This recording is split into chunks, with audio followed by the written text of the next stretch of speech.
Hi, welcome to All the Sense in the World. I'm Joy Berta, your host, and I am so fortunate I have Gabriel Saientz. He is with us today. So as you all know, we're talking about the senses, and he is a tremendous musician. And I'm so fortunate he has agreed to come on this show with us, the podcast, because he will be able to enlighten us in many ways regarding music and his career and his path and actually his story as a person and musician. So welcome, Gabriel. Thank you. Thank you for having me, and hopefully I can enlighten someone. At I'm least, scared that I'm gonna be scaring people away instead of enlightening them. you know what? No, this is something I've been realizing more and more. It's kind of like, that you've got to cut through the crap and get to the truth, right? So thankfully, Gabriel is very honest, open, forthright. He will not mess with us. So whatever you hear today is the truth. He's going to say it from his heart, and it might hurt, but it will be all for our good. So, Well, it's whatever I say is gonna be my truth, correct. which not necessarily is anybody else's truth. And even if I consider my truth, I know that it's not the truth, Amen. Yes. right? Right. And this is something with Sentience, our my company.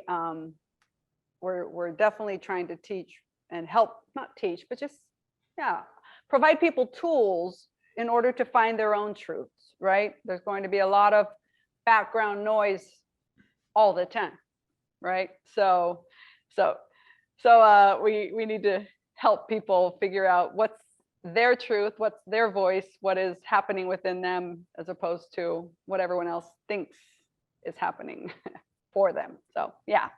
Um, but Gabriel, something really cool about him is, so he's a music producer as well as a fantastic, phenomenal jazz pianist.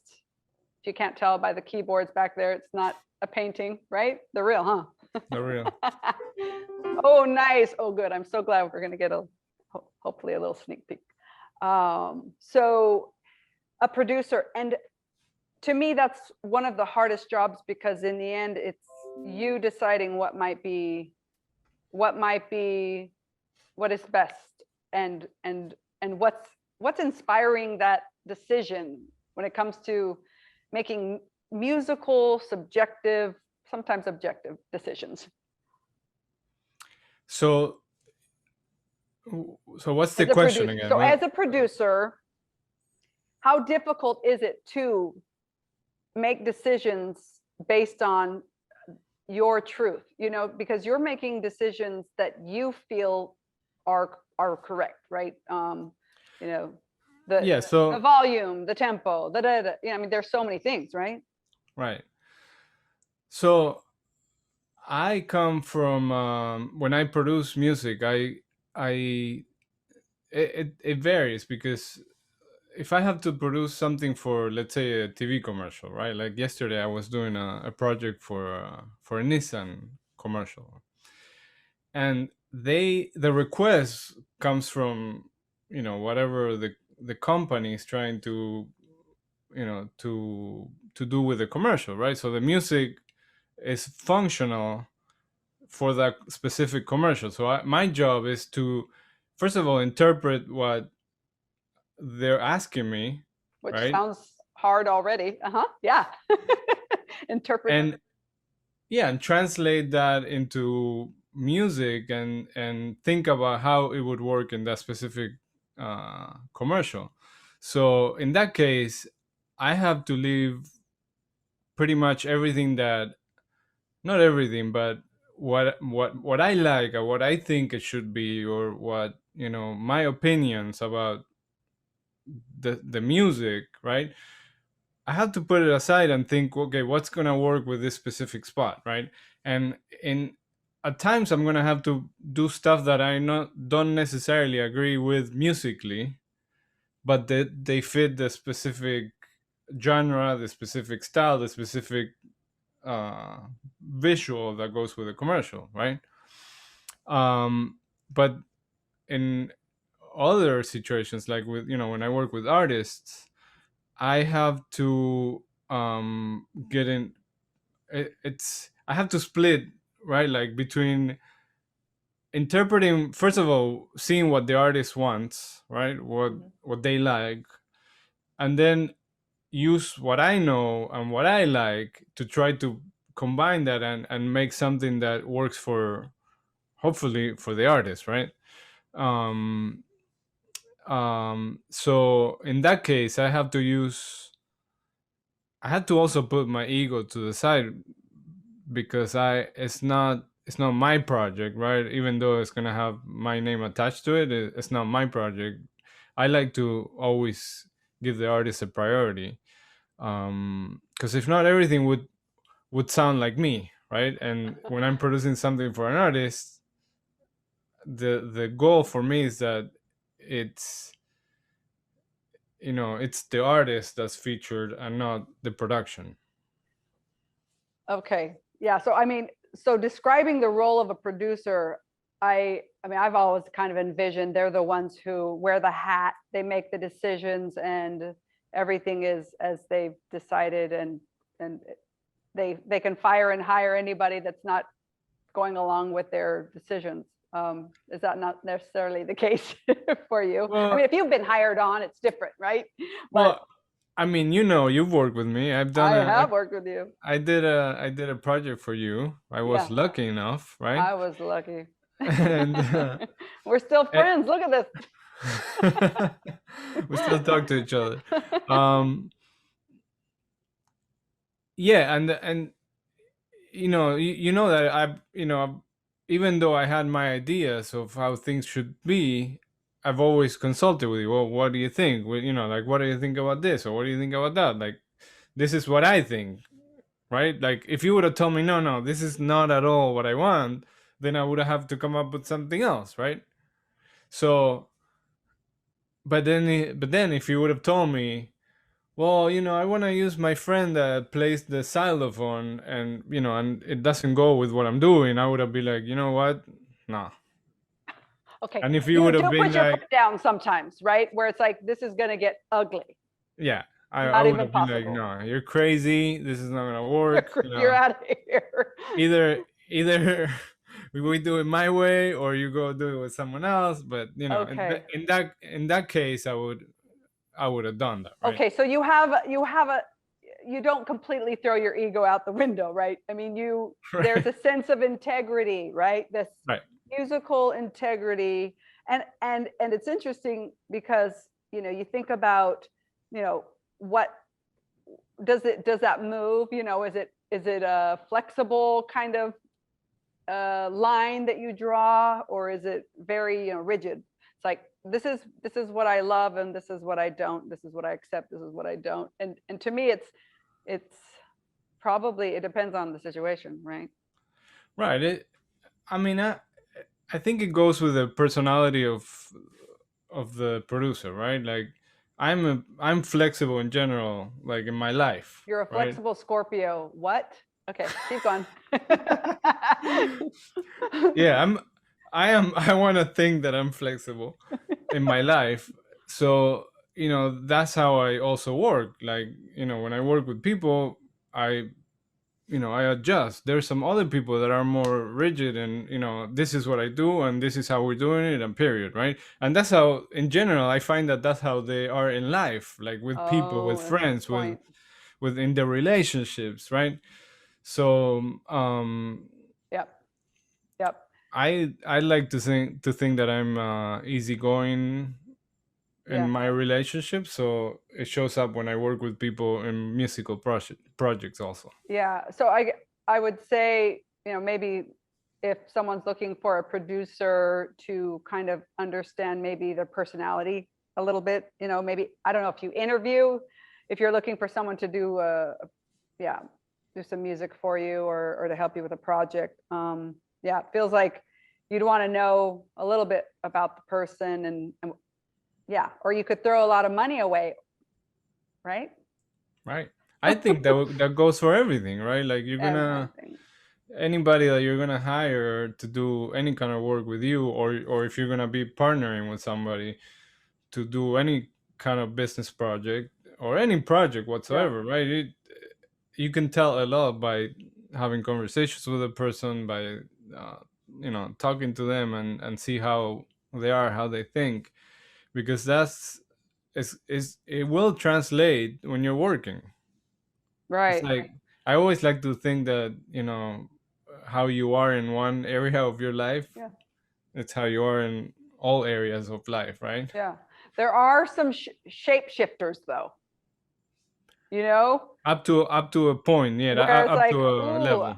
I had no idea that that person had that dual personality or something, right? I've met people like that, but anyway, we learn along the way. But I wanted to ask you this because as you were talking, I'm thinking, okay, so it sounds like, Gabriel's willing to learn, like along the way, and I'm wondering, do you learn project by project more, or sometimes, I mean, are you kind of, yeah, it sounds like there's a lot to learn even with each new client or each new project. Um, is Yeah, that I learn on every project I do. Absolutely, yeah. Like give me like an example of, maybe, yeah, an maybe. example. I mean, there's always stuff that you can be learning, right? Like even if it's about, even if it's not a musical, a music related thing, I could always learn from any project, right?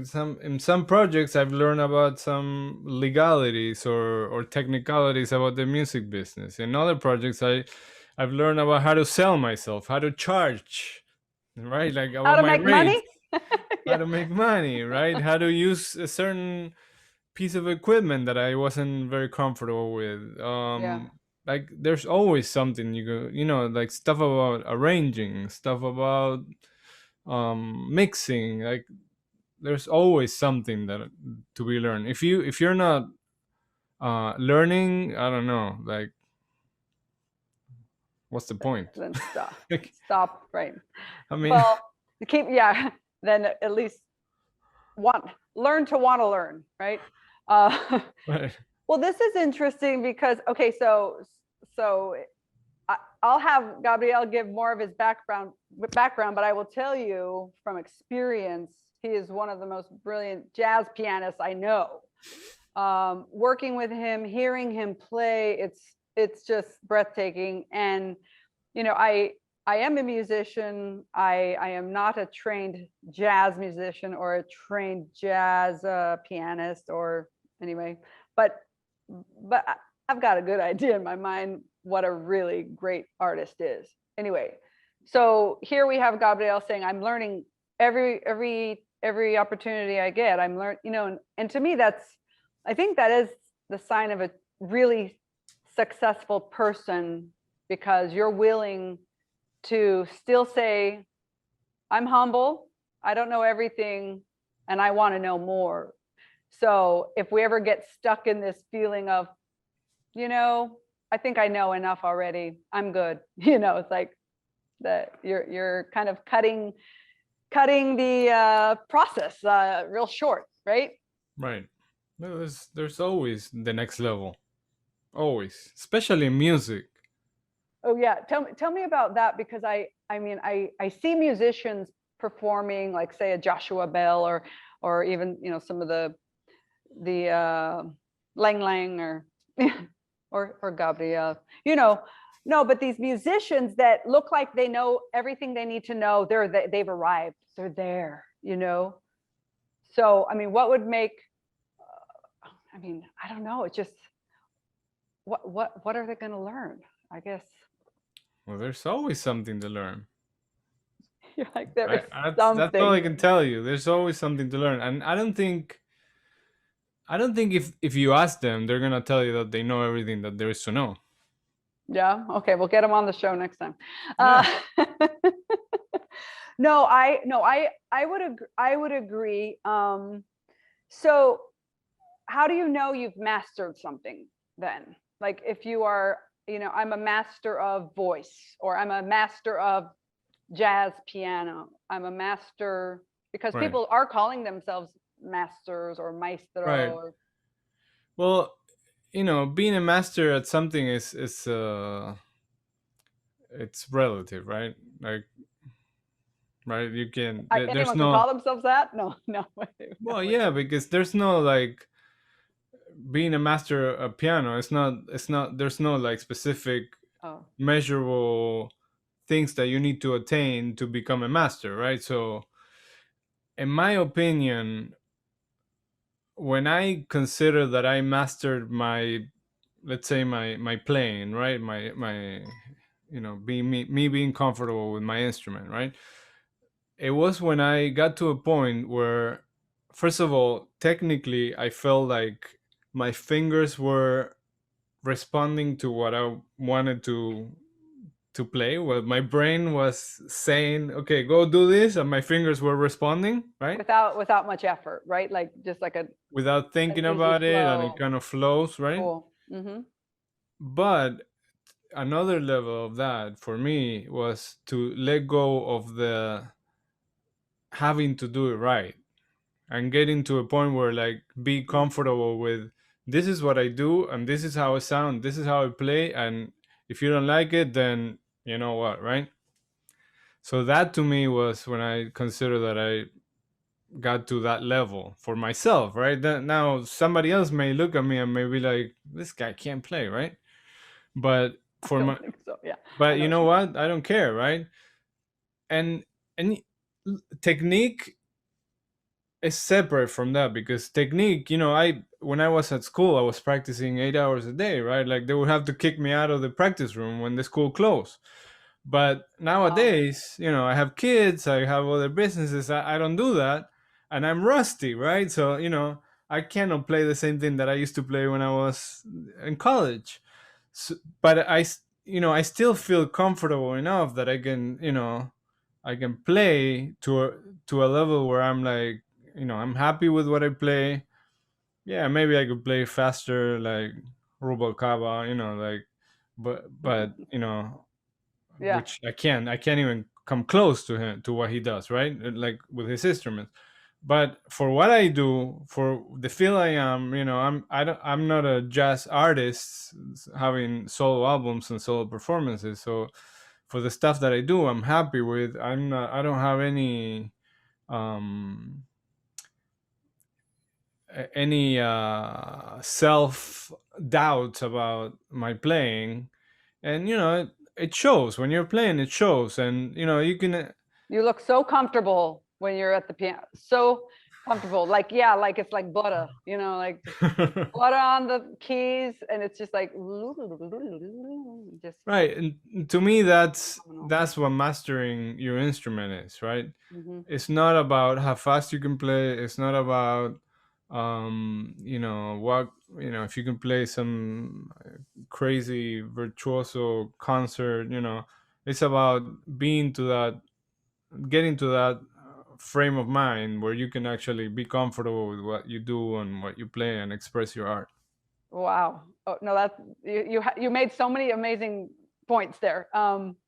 So getting comfortable, getting that mastery. So it sounds like you worked very hard.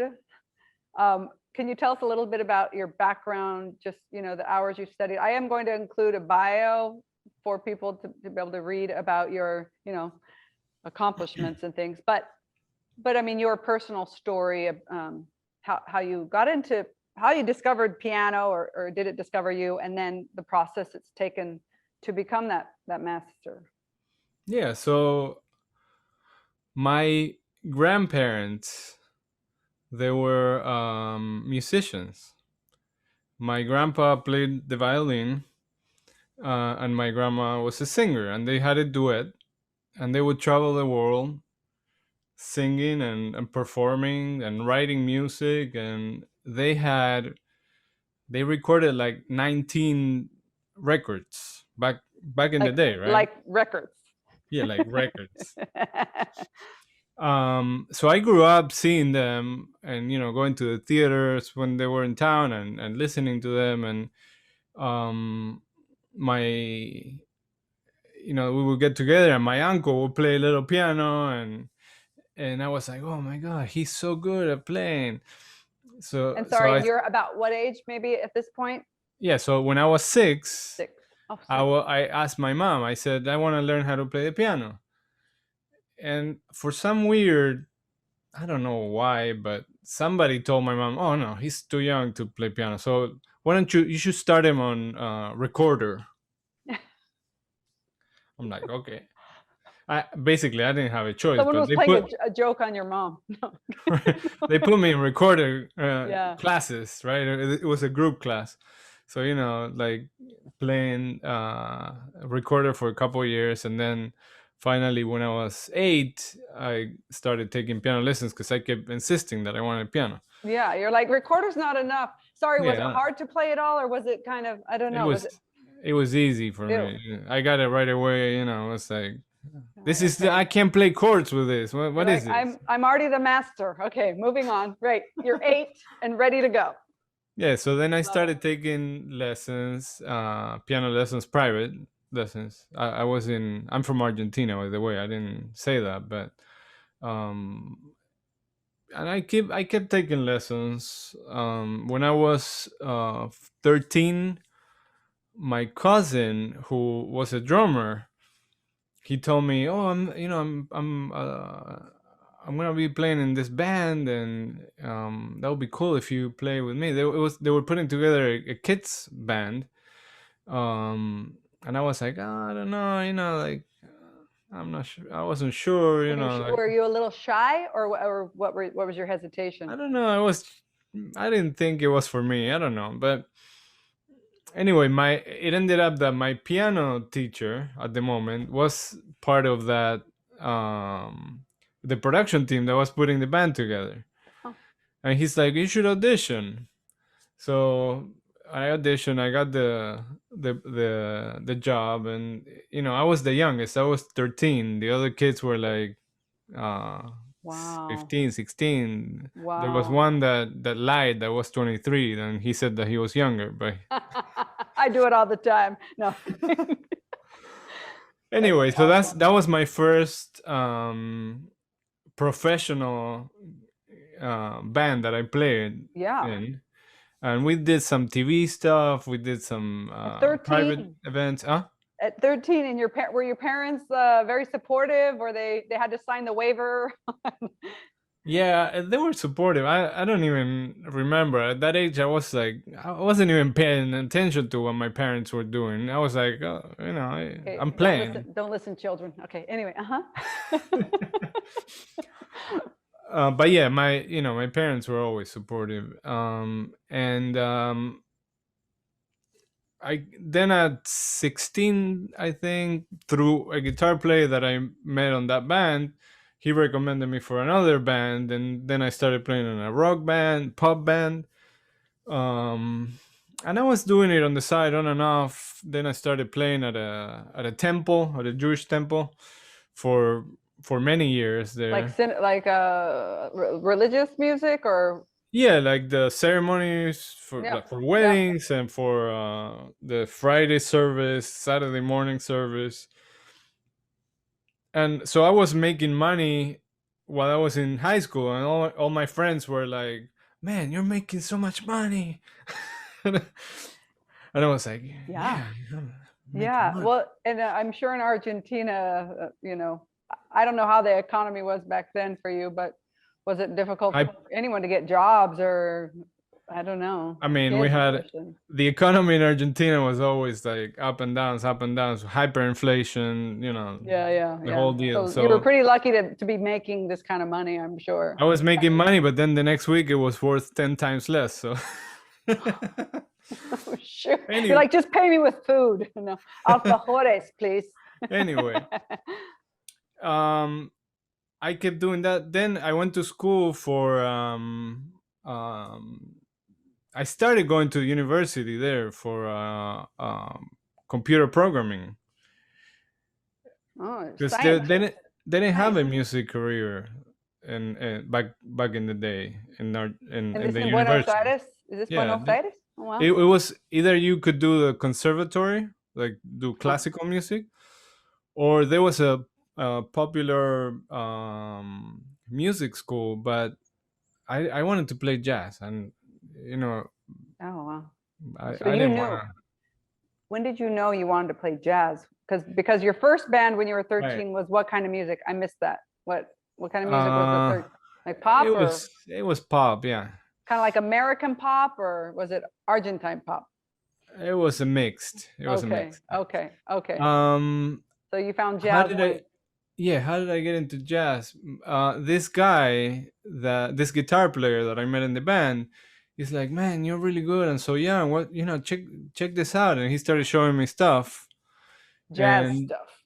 yeah, and then I remember the first thing he showed me was some Pat Metheny stuff. I don't know if you're familiar with him. Great guitar player.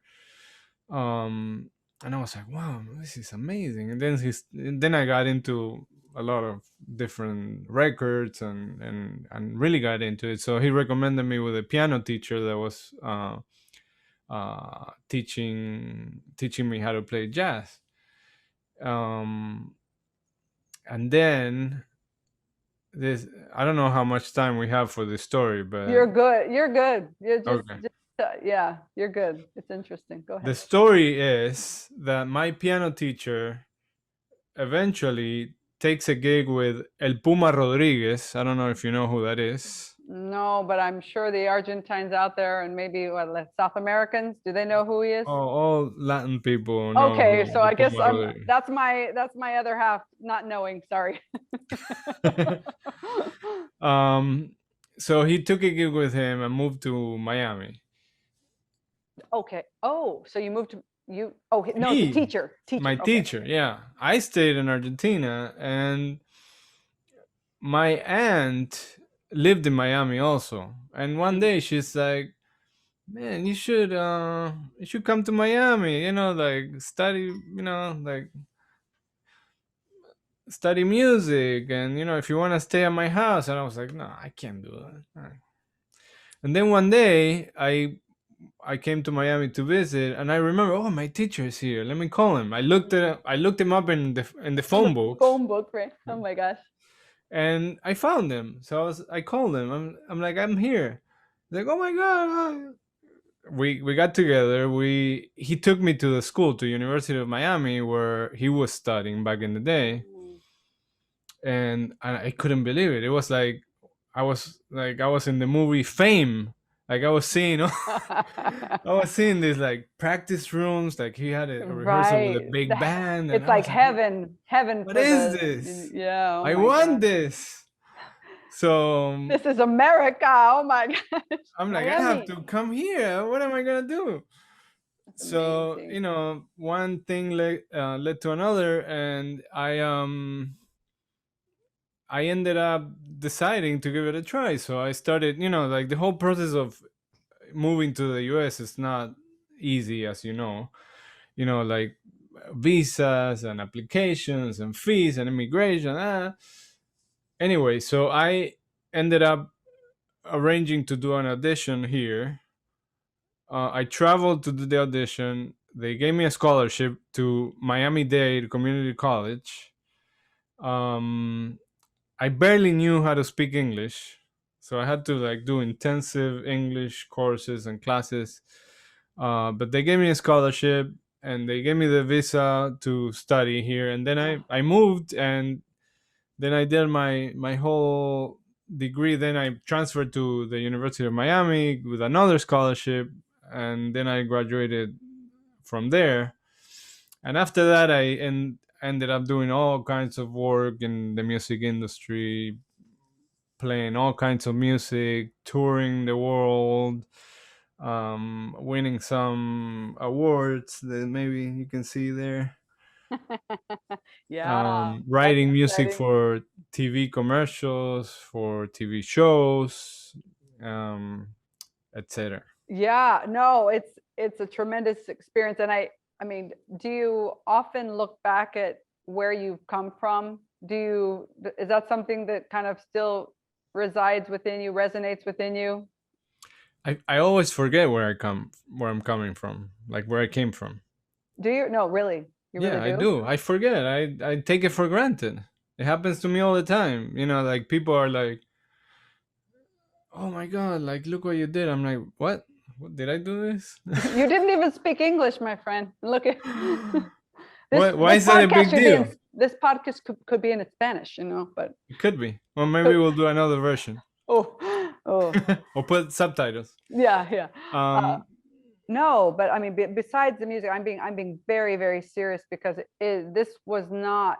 I mean, I hear your story, and I know many people out there are wishing that they could have this kind of a truth, or this kind of a gateway, to open up for them so that they can pursue, first of all, pursue what they love, pursue something that even something they're interested in or passionate that they want to at least try, and I mean, it's really cool that, time and space didn't give up on you, because there were a few, you know what I mean?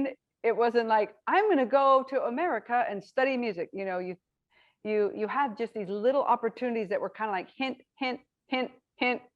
Gabriel, okay, your aunt's here. You've got somewhere to live, It's like you've got somewhere to stay. Oh, and my old teacher's there. Oh, now I've got someone I can just call on who can mentor me, right?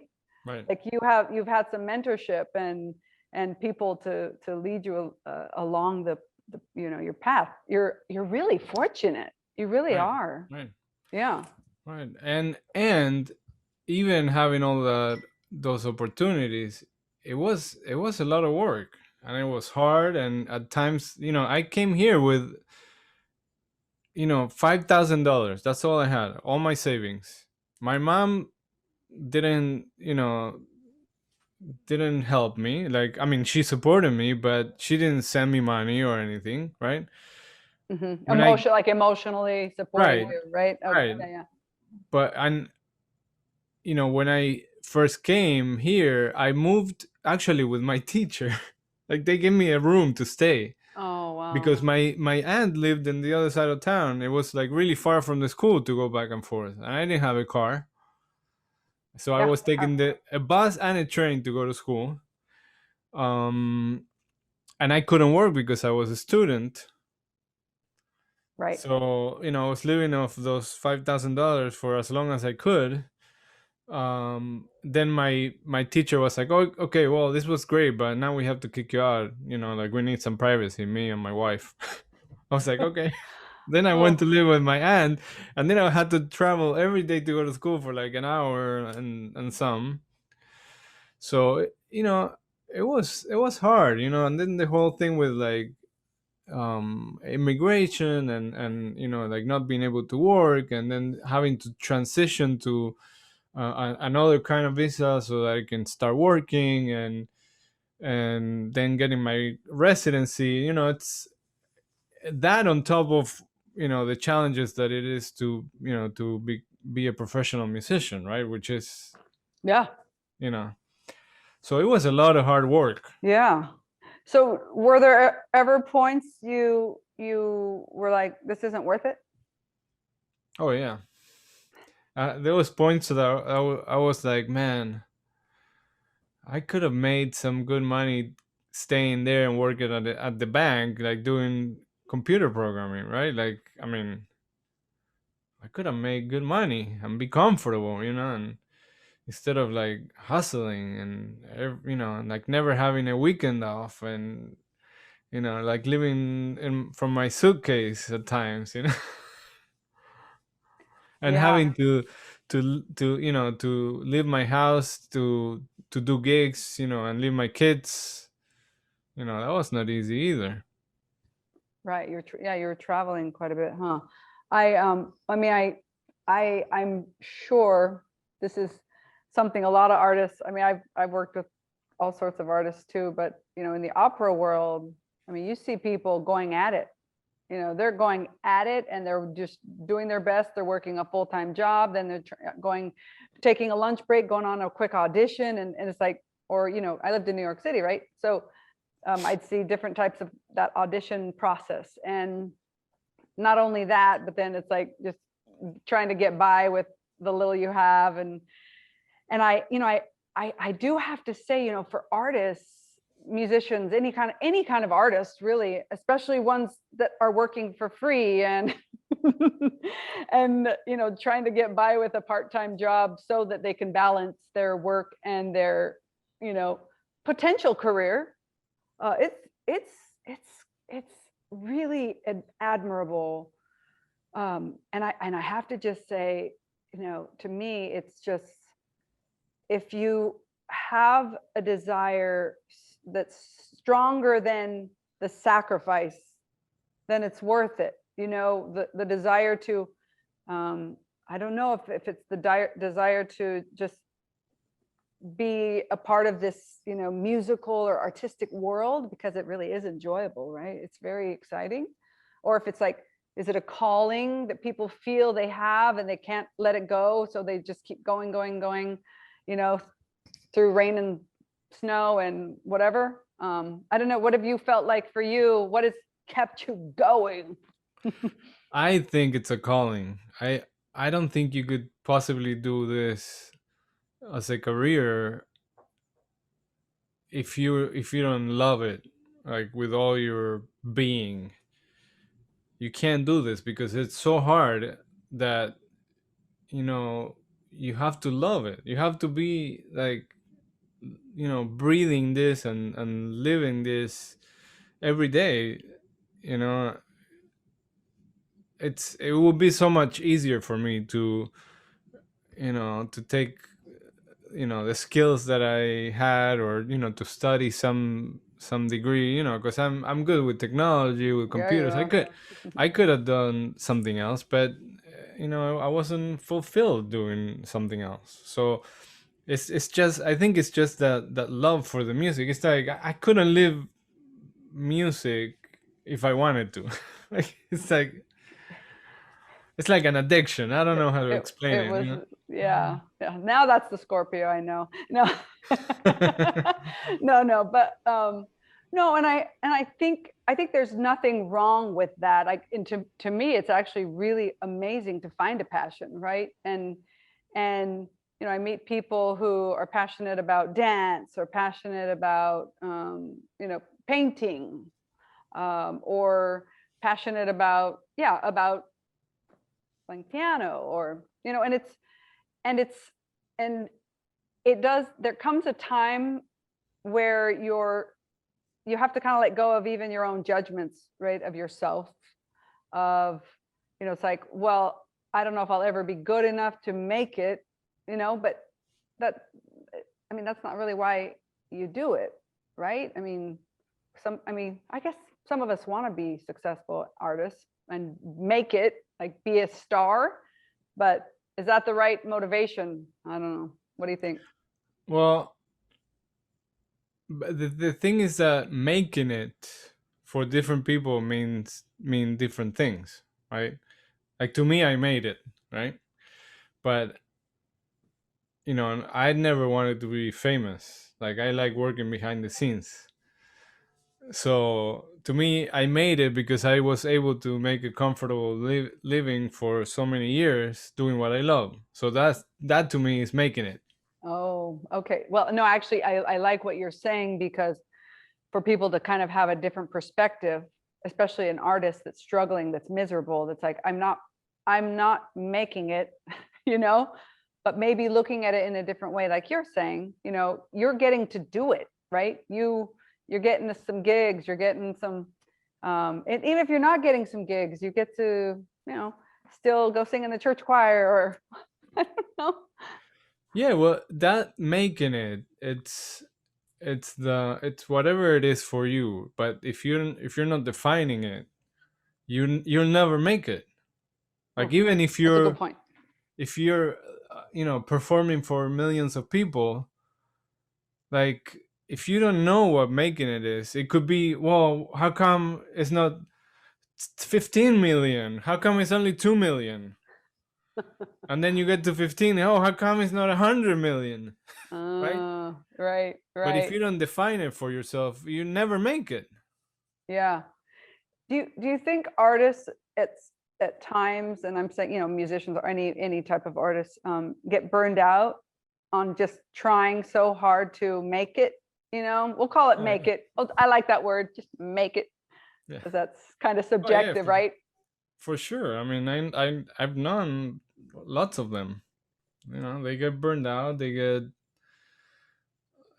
tired of trying and tired of being frustrated and blame it on everybody else and blame it on the business and on whatever circumstances. Just as they end up quitting. Yeah. If It's kind of like they've lost the joy of just what they once had, right? That essence right. of just playing or painting or whatever their art or Right. There's is. also a thing that um I was able to distinguish at one point, which is there is what you do because you love doing, right? In my case was, I love playing piano, I love playing jazz. But there's also what you need to do to make money, right?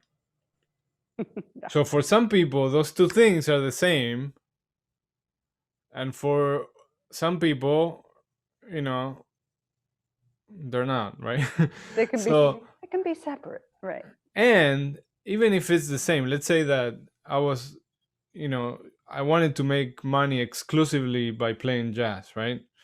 I would have to take my career, I would have to approach my career in a different way that the way I did it, because I would have to, start marketing myself as an artist, writing, producing records, booking myself out there. So I would either need to learn how to do all that stuff or get a team to have me do all that stuff, and it would be like a whole new thing that I'm not interested in doing. Right? That's why I've never got into that. Right? Sorry, wait, let me ask you. So you're not interested in that kind of process, but Right. would you have been interested in really like making it?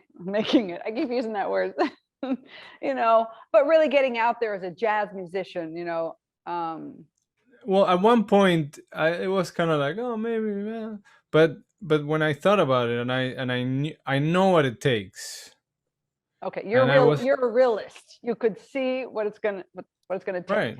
Right. I know that it's not just like me playing and doing a couple of recordings and putting it out there to see what happens, right? You know how many times I've heard that, right? Oh, I'm just gonna put it on YouTube and see what happens. Yeah. I laugh, right? Because He laughed. Yeah. Right, because it doesn't work like that, right? You have to put money, you have to promote, you have to travel, you have to be out there, you have to constantly, build your fan base. Your You have family, to yeah. do so many things that it's not just playing. So when I realized what it takes, I realized that that's not what I'm interested in doing, and that's so I started using my other skills and building other skills, so I became a writer, a producer, and things that make me more money than playing jazz. Right.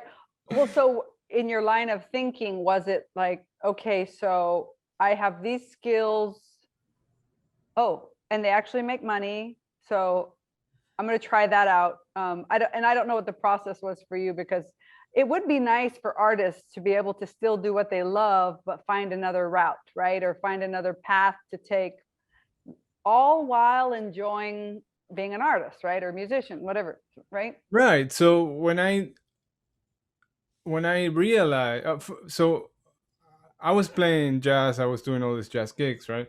And I was like, "But I'm not making any money. I want to make money, right? So what would it take?" So then I started thinking, well, what it's gonna take is, whatever I just mentioned, right? And then actually somebody told me, well, don't people make tons of money writing music? And I was like, well, that's true. I mean, people make money writing, but I don't write. but then I was like, wait a minute, why don't I write? What? Or do I? Do I? Maybe I do. Why don't I write? So Hey. then I started writing, and then I started, the first things that I wrote sucked. Then I kept going, and I kept getting better, and then I started learning how to produce, and that's how I Well, developed it. and then no, and I'm sorry, then you've got to point to this thing behind you again because hello. So yeah, he was Well, on no, is it Regis and Kelly, right? yeah, yeah. So Yeah, incredible. right, so I yeah, at one point I wrote. There was a competition to write the theme song for the Regis and Kelly show, Yeah. and I wrote it, a tune, and I submitted it, and then I won, and that now they use my song. Oh, okay. So that's like it's still ongoing, right? Yeah, Amazing. yeah. No, that's incredible. Well, I mean, and so here is the perfect example of taking a talent you didn't even know you had, but still was incorporating something you already loved, right? Right. So that's, and you didn't say, oh, I better go back to school so I can learn how to write. You just started. You I had just this, started. you had enough, right? You had enough knowledge, enough to like at least try. Exactly. And you know what I did? The funny thing is that how I learned is that I subscribed to a service. I had to pay money, right? To a service that they were requesting songs, right? For media. So then I would look through the listings and see, okay, they're looking for an instrumental song for a movie, whatever. I would be like, oh, well, maybe I could do something for this. So then I would do it, send it, and get the feedback. And the feedback, of course, was like, oh, this sucks. You have to make this better. Blah. Is that exactly what they said? Come on. No, No, no. that's not This. that, but nicer. Okay, they were at least constructive. That's good. That's So helpful, right? So you found a way to get feedback right, from a good source, right? right. So Reliable then source. I would, try to improve it, make it better, ask for feedback from other people, and then that's how I started getting better until I finally got one that liked one of my songs, and I got Okay, my first publishing deal. that's awesome. So how long did that take? May I ask? I mean, Oh, for I this, don't even this. know. I don't even know. I swear, like if you ask me, it could be a year, it could be more. Okay, I don't remember. okay, but I mean, you were willing to at least put the time in, and you found. And I think this is one of those key points I want people to understand, and for our listeners to know is, it takes time, effort, takes mistakes, but also takes some innovation, like thinking in a different way in order to make things work, right? Right. Because each of our situations is different. And I'm talking even like family life, career balance, all of that stuff. But here it's like, well, how much music can I really, perform on a weekly basis and make money? None. So no. So you find a way to still be able to do what you love. And yeah, I don't know. It's a tough one though. I feel bad for people who, yeah. I mean, I had to give up music for a little while. But I mean, I had my ins and outs and ups and downs where I just was like, I'm burned out, or I'm too involved in family right now. I've got to just focus on that. And then I'm like, oh, actually, I feel sad. No, really, I felt sad inside. It's like, at least start singing. Oh, it doesn't mean I have to be out performing, but at least for my, start For singing yourself, a little right? more in the shower, even, Right. or vocalizing, and then that's when I kind of called you, because it was like, you know what? I think I'd like to start, work on a project, find a project to do. Right. So maybe setting some goals or finding people to collaborate with, and finding other musicians that are in a similar situation. Not saying you are not in my situation, but but finding people who are willing at least to understand and work with you. And yeah, like I think that's really helpful, valuable. Right. One thing that really I was willing to do back then was to I wanted somebody to criticize my work. Right, I find that there's a lot of people that are learning that are not, they don't like criticism.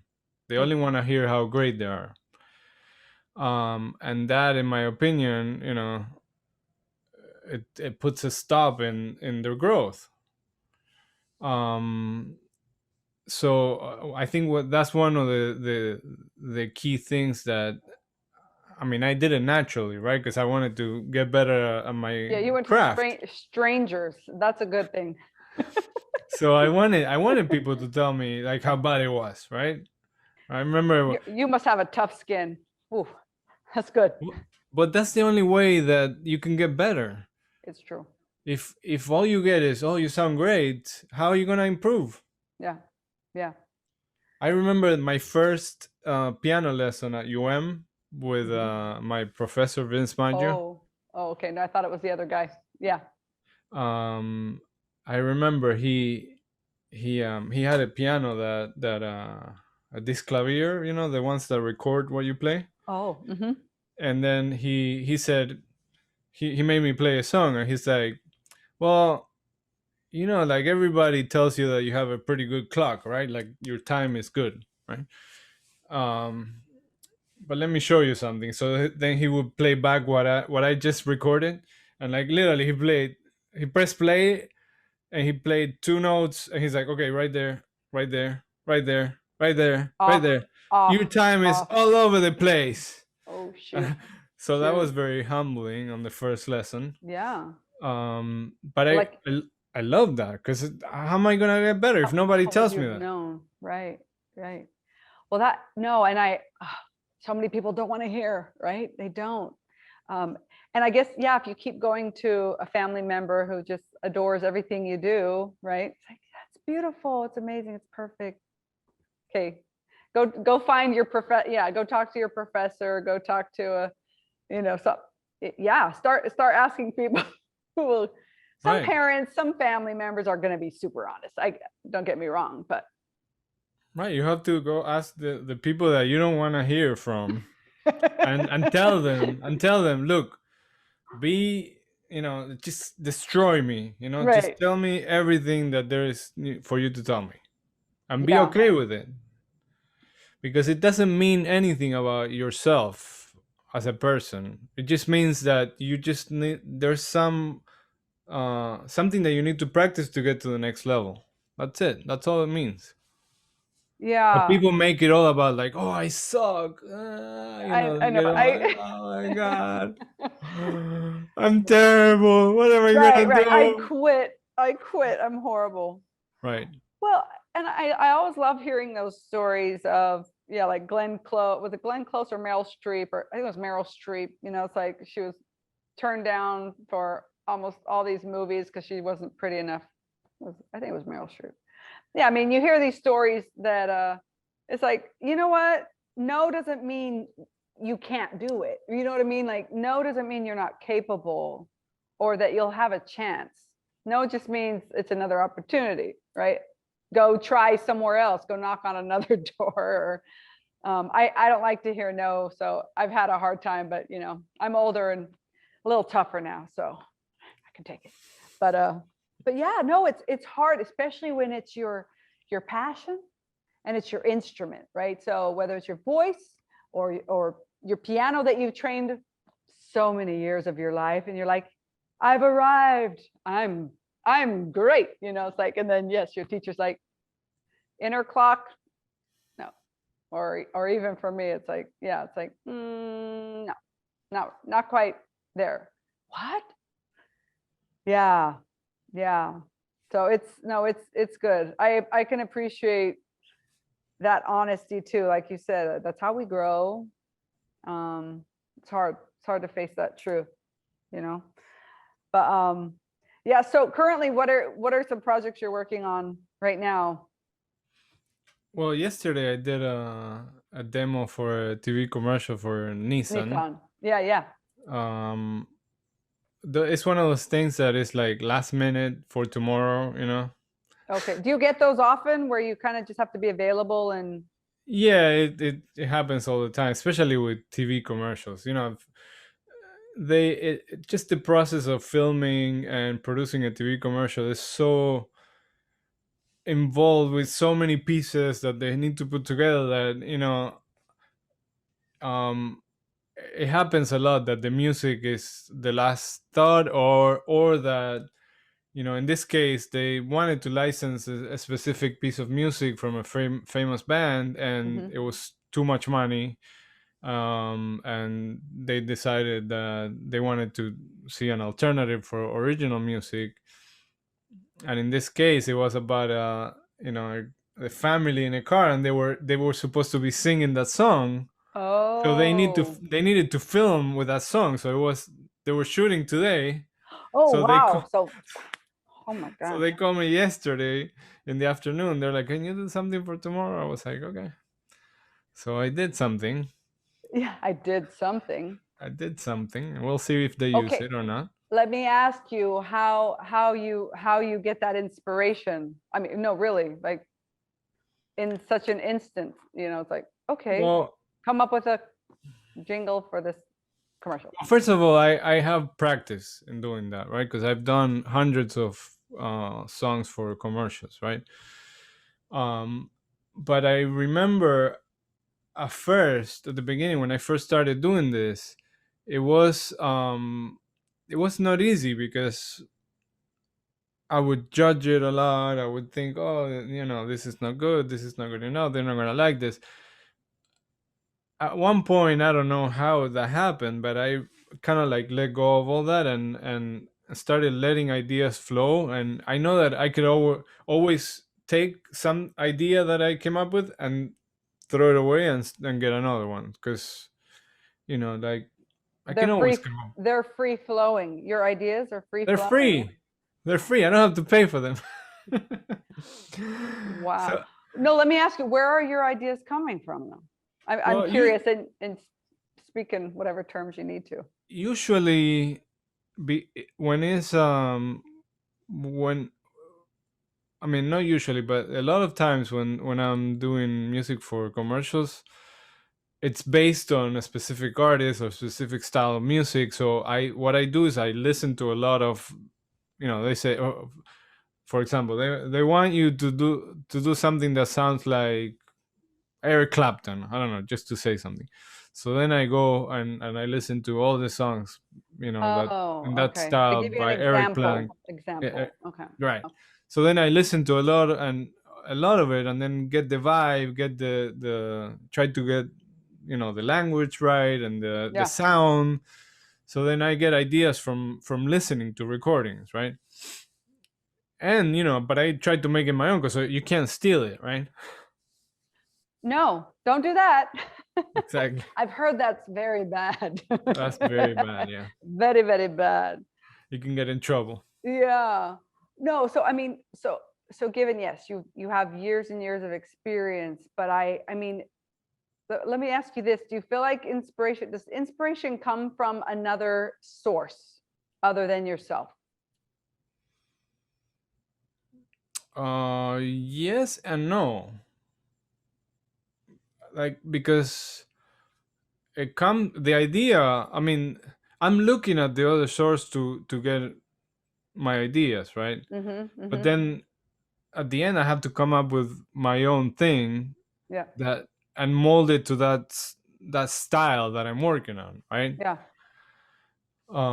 So I'm looking at, it's a little easier in my opinion, because when you have like such a specific requirement, like let's say you have to do a reggaeton in the style of Bud Bunny, right? Oh, wow. Yeah. Whatever, right? Right, right. So, you know, there's a specific type of melody that they use. There's a Mm-hmm. specific type of, you know, there's a specific scale that they use in their melodies. Because you can hear it. Right, You're very sensitive to this kind of concept. I mean, really like digging into music inside out, seeing right. every So angle. Right. My job as a producer is to be able to hear a song and be able to dissect it in my head to understand it. Right. I'm not. I always have an issue listening to lyrics because I never listen to lyrics. I'm always I'm always like, when I hear a song, like I know all the bass lines, I know the keywords, I Oh, know the hits, I interesting. know all that stuff. The words don't matter. I'm like, what are they saying? I have no idea. Is that English, Spanish? I don't know. Yeah, I don't even know. Like I was listening to Oh, the other that's day so funny.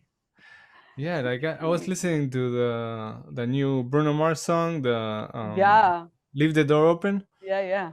That's fun. And I was like, man, I was telling my girlfriend, man, listen to the bass line, so cool. And she was like, what bass? What bass line? Right. You and hear things so differently. That's right, awesome. and she knows all the lyrics in the first time Right. she hears the song, and I have no, still to this day, I have no idea what they're saying.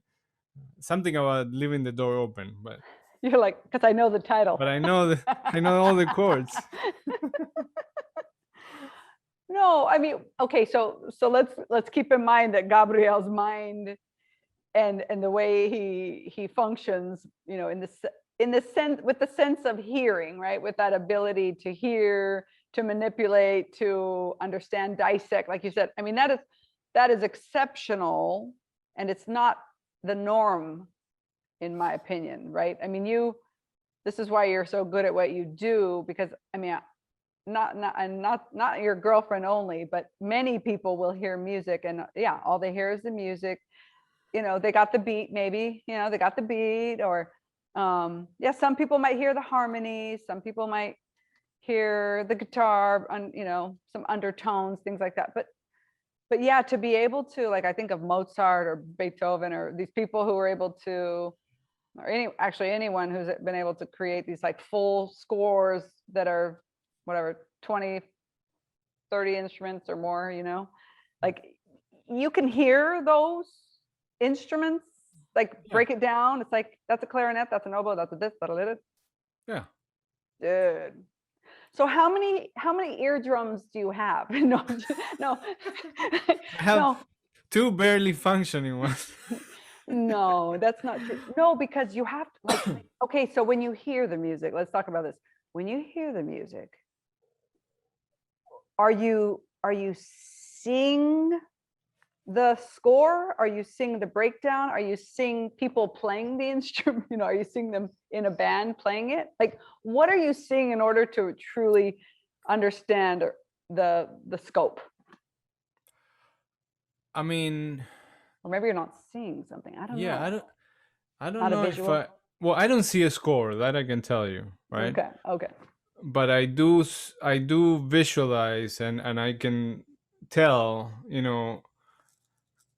what instruments they're playing, and if there's a pop song, I can tell most of the time. I can tell, what kind of effects they're using, like some tricks that Okay. certain kind of Yeah. music, how they're doing it, right? Like if there's like some reverb or delay or side chaining. I don't know if you know what that is, but certain effects that they do while mixing, I can tell because I've been doing this for a while. So when you learn, you're like, oh, that's what I heard, and or something new comes up, and you're like, how do they do that? Right, before YouTube, now you can Google, you can look everything up Yeah. on YouTube, but before that, you had to call, hey, I have to call Gabriel. right, a sound engineer friend is, Yeah. how do they do this in this song? Oh, they use a sidechain compressor, and they do this, this is how they connect it. Okay, cool. Then I tried, and but I do hear, I can tell what, by listening, what the instruments are, what they're playing, what kind of sounds, etc. Unless it's something like really, really, really like complex or weird, that there's no way that too much. I don't know. Like there's there's some songs that it's really hard to tell how they did it. Like I did also at one point worked a lot with Zumba. Zumba, the exercise fitness company. And one of the things that I had to do for them was to do version of certain songs, and I had to copy them as close as possible to the original, right? So we would get a singer that sings just like the original singer, and then Shakira, I like had that. yeah, and then I had to do produce the song and get the sounds to sound and the mix, everything to sound as close as Wow. possible to the original. And then I started a couple of times. They asked me to do some electronic stuff that I was like, how the heck am I gonna do this? And I had to Yeah. reverse engineer the song to figure it out how the heck to You're do talking that, like right? techno, electronica kind of stuff? Like more modern, like like dubstep, and Oh, like yeah. I like it that stuff. was, yeah, it was a challenge, but it was fun too. Can somebody train themselves to do that? Like, can you Yeah, learn it, teach I yourself? Can you I teach yourself? I trained myself. I didn't know how to do this. Okay. Well, no, Do you think go do you ahead. think I was born like knowing what Well, effects? no, not the effects part, but like being able to dissect music, to hear music. So I'll give you an example. When I was in college, I took a jazz. I had like an elective I could choose, and I picked a jazz class because I Just like jazz. appreciation? One of those, like, yeah, history of jazz or jazz, something like that. But I did have to sit in a little cubby with Hmm. headphones on one day, and one of the tests was they're going to play instruments for me, and I had to decide what they were. Thankfully, they weren't doing multiple, but I was like, you know what, you really have to know your instruments. And how do you know your instruments unless you're sitting in a band room and you're like hearing what the tuba sounds. I mean, I know tuba, right? But saxophone, the clarinet, the Right. tenor sax, I'm like, what? There are different saxophones. So, but to me, it's not as easy as people think. But I guess, yes, through training and through Right, you hearing have it to be exposed to it over and over, enough, over and over and over. right, until you learn. But Yeah. like when I was a kid, I had um a record, a real record, Yeah, yeah. and it was for kids, and it was teaching about the orchestra. I remember Oh, that's cool. it was like a whole story that they made, and the instruments were the characters of the story, I and never so they tried would that. play the sounds, and they would there was a narrator that would tell That's the story. So I learned a lot of the orchestra instruments when I was a kid doing that, uh, listening to that. And then when I was older, I was I played in a lot of bands within I played with orchestras also. So then I learned, yeah. about the instruments. So So your ear got better and better and better. right. Is it still getting better and better? No, now it's getting worse because I'm getting older. No. Do you feel like that really, or are you just kidding? Well, You're not. sometimes. You're not that old. Come on. I'm talking about my hearing, not my ear. Two different Okay. things. Okay. Well, or the sensitivity, I guess. Because I'm still just really kind of in shock by your ability to, I don't know. It's almost like, okay, for example, so if I'm going to eat we'll talk about food here. If I'm going to eat an amazing pie, right? It's pie or a tart. I like tarts. So they have like a custard, and then they have like some different fruits and other flavors on it. Like, I mean, there are definitely people out there who could tell you every single taste within that tart, and I'm not just talking the fruit, because fruits are pretty basic. We know what those are. But if it has like special seasonings or spices and things like that, I mean, people can truly decipher, or it's like a sommelier, the Right. wine taste, yeah, the wine specialist, or the perfumier, the noses, right? They Right. can decipher with their senses. And again, this kind of is about the senses, right? But for you, with your hearing, you're deciphering, you're just It's determining, you're dissecting. Like, I think it's a gift. I don't, and I'm sure it could be it's somewhat taught, training. but everything can be taught. So it's you get trained, and you learn it, right? But and people have more or less ability for certain Yeah, like an things, right? innate ability. I do believe that too. Like certain people are just born with like a special gift.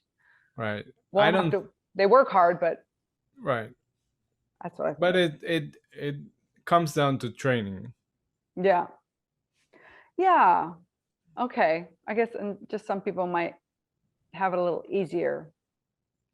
Right. Like I couldn't sing like you sing, no matter how much I train. Oh, well, I can't play like you play. So oh, we're a perfect match. What do you want to do? What do you want to do tonight? No, I'm kidding. That's for another episode. But so okay, so I do want to ask you a little bit. So regarding your music and your inspiration, the things that have affected you, influenced you. So growing up in Argentina, and having your grandparents were involved with music, and you were exposed to. I mean, my husband's from Argentina, so I know what's going on down there in the world of music. Piazzolla, like, I mean, all the tango. It's incredible the kind of music. He's even had me listen to Mercedes Sosa, right? And he had me playing, he'd play the guitar and we'd sing some of their old, the folkloric music, right? It's Mhm. pretty impressive. Was Argentina, were these particular artists, or were there certain artists that affected you? What in Argentina influenced you, and might be beyond music?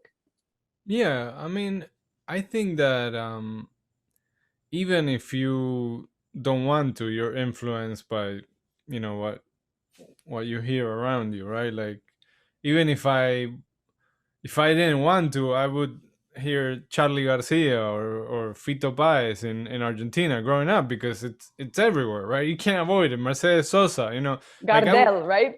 That's right. Like I don't think I've ever um, grabbed an album, a Mercedes Sosa album, and I played it and I listened to it, right? But I've heard her a million times, right? Because she was all over. So there's no way to not get influenced by that. yeah. So yeah, that growing up there influenced me in many ways. Yeah. Yeah. Do you feel it like kind of part of your DNA, or within your soul, these influences? Yeah, I think Argentinian music has especially tango, right? Like it has a very sensible and romantic aspect to it. Um and I think that I was very influenced by that. So when I play, I'm very melodic oriented. So I really like to Hmm. create nice, beautiful melodies, right? Yeah. Um, Yeah, you do. I'm I'm imagining it right now. I'm like, oh yeah. Maybe in a minute you will turn around and just do a little. no, I don't know. It's getting late. It's getting late. I don't know if I can. Oh, you're losing your okay. Yeah, yeah. At this time of the night, I don't know. The bar is closed. The bar is closing. Yeah, last call was like an hour ago. But yeah, Influences. yeah, I was influenced a lot by growing up there, and the type of music that I like, and the style of the melodic influence. I think is what the biggest influence that I got from that music. Yeah. Okay. No, and that kind of trickles down literally, like onto the keyboard when you're playing. Yeah. Right. No, it is. It's true. It's like a trickle. Um, is there any kind of music you want to try to what should I say, endeavor? Any sort of, you want to do some death metal? No. No, is there come on. No. Any kind of music you haven't ventured into but have been curious, like It's like, I want to try a little Celtic. You've probably done Celtic though. So You'll be surprised. how much Celtic you've done? Or how I've much done you've, some Celtic stuff and some projects. Yeah. yeah, no, I'm It not was, surprised. um, I don't know. I don't think so. Like,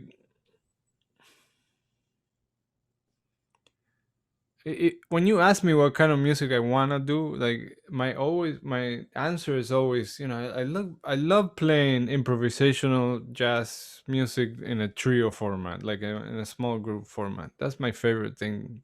Your favorite instruments to accompany you or to Ac- play with you. Acoustic bass and drums. Like And I, that's I it. love I love the format. I think it's such Mm, a it lends itself to be like very creative and very free at the same time. yep. um it can groove. I Yeah. love the sonority of it. Yeah. It's great. I think I'd like you to make that, yeah, that album. That'd be cool. I think you should do that. I think I'd like for you to include a cajon. Cajon. Yeah, I love cajon, Yeah. pero No, because it has like that little like that kind of like raw, I don't know. I mean, I love flamenco. So right. for me that's like extra raw and but grounding, very grounding, you know? Yeah. So could you do that maybe an album, a feature? Yeah. Okay. No, I love it. No, you're amazing, and I could talk to you forever. But yeah, the bar is closing.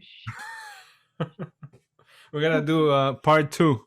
No, we really should, and yeah, because we've got to have some performances sprinkled in there. No, but I've appreciated your insights and your well, especially your openness about your career, the realities you've faced. But I mean, you've overcome, and you came from a background that definitely lent itself to becoming a musician, because you were influenced, you were born into a family with musicians, so I'm not surprised you would become a musician yourself, but you had to fight your way to Work. make it, yeah, work really hard, even, and overcome a lot. So but I know, for people out there, the listeners, it's, when something is bringing you that much joy, it's worth it, right? Don't worry about the extremities that you can't control, and find, like you were saying, you kind of just you found a way to make it work. Right.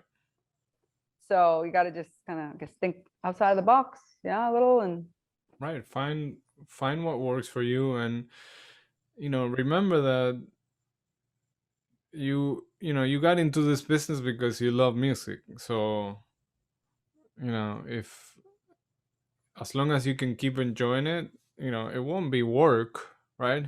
yeah, yeah. And it's not about the making it part either, right? Where it's like, I have to have this, or else I'm not going to be considered a valued performer or musician. It's like, what? Who said that?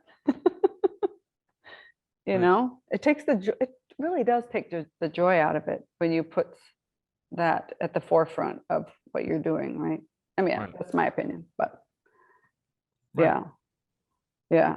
Well, I absolutely adore you, and you as a person, but also as a collaborator, musician, and yeah, let's do this again.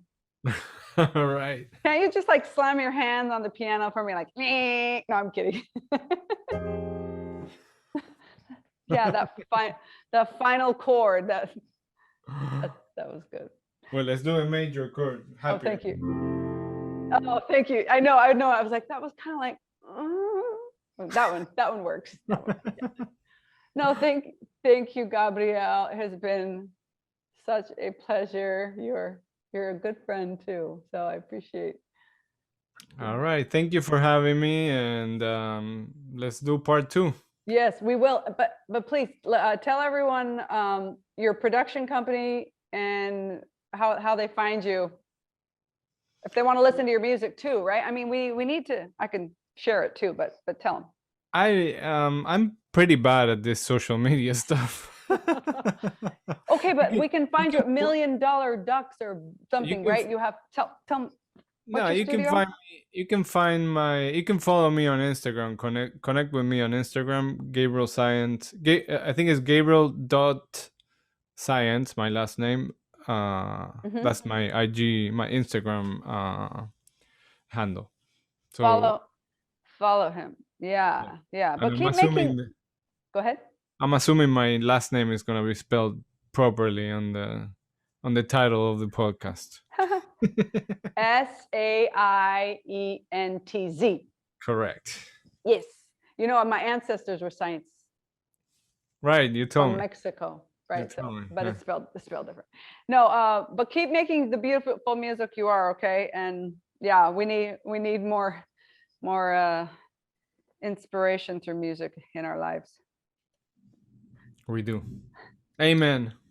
Amen. All right. All Thank right. you. Thank you. Ciao.